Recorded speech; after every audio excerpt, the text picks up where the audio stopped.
আত্মসহায়ক গ্ৰুপৰ সদস্যসকলক প্ৰতিশ্ৰুতি দিছিলোঁ যে আপোনালোকক আমি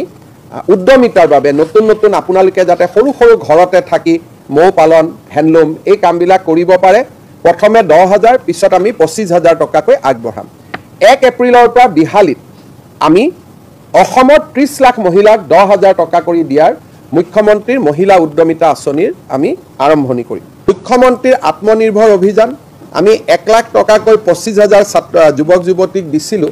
এইবাৰ অক্টোবৰত আমি তেওঁলোকক সেকেন্ড ইনষ্টলমেন্টটো দিম যিসকলে বাইক টাইক কিনি ল'লে তেওঁলোকে নাপাব যিসকলে সফল ব্যৱসায় কৰিছে তেওঁলোকক আমি আৰু 1 লাখ দিম অতিৰিক্তকৈ আৰু 75,000 যুৱক যুৱতীক আমি 1 লাখকৈ টকা দিম অহা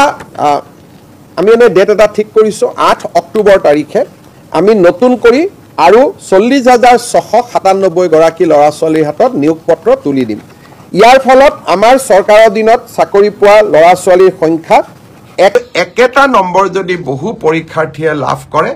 তেতিয়া হলে একে নম্বৰ পোৱা ল'ৰা ছোৱালী সকলেও পৰীক্ষাটো ডেফিনেটলি পাস কৰিব অৰ্থাৎ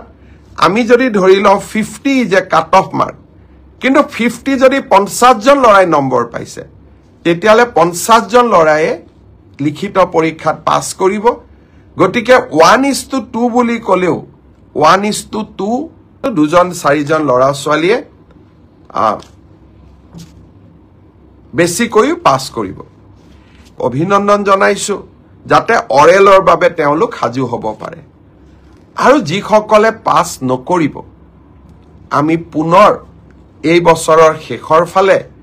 নতুন বিজ্ঞাপন দিয়াৰ বাবে চেষ্টা কৰিম আপোনালোকে আৰু এবাৰ পৰীক্ষাত অৱতীৰ্ণ হ'ব আৰু লগতে অসমত উদ্যোগসমূহ আহিব মুখ্যমন্ত্ৰীৰ আত্মনিৰ্ভৰ অসম অভিযানো আছে আমি নিজকে তৃতীয় আৰু চতুৰ্থ বৰ্গত নহলেও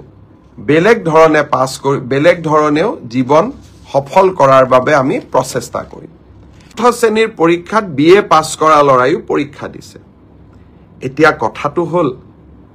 আমি কোনোবাই যদি নিজকে চৰকাৰক ফাঁকি দি পৰীক্ষা দিয়ে তদন্ত নোহোৱালৈকে মুখ্যমন্ত্ৰীয়ে গম পাব নোৱাৰে কেতিয়াবা আপোনালোকে এনেকে মোক ফেসবুকত লিখে টুইটাৰত লিখে যেন মই সব গম পাওঁ কোনোবা ল'ৰা এজনে যদি বিএ পাস কৰিও নিজৰ যোগ্যতাটোক লুকুৱাই পেলাই চতুৰ্থ শ্ৰেণীৰ পৰীক্ষাত আবেদন কৰে মুখ্যমন্ত্ৰীজনে কেনেকে গম পাব আপোনালোকে খবৰ দিব আপোনালোকক আমি সুবিধা দিম যে এনে যিসকল লোকে আপোনালোকে দেখিব যে লিখিত পৰীক্ষাত পাস কৰিছে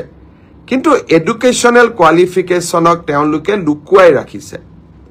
আমি সুবিধা দিম আপোনালোকক অভিযোগ দিয়াৰ বাবে যাতে অৰেল পৰীক্ষা হোৱাৰ আগতে বা মৌখিক পৰীক্ষা হোৱাৰ আগতে আমি আপোনালোকৰ অভিযোগবোৰ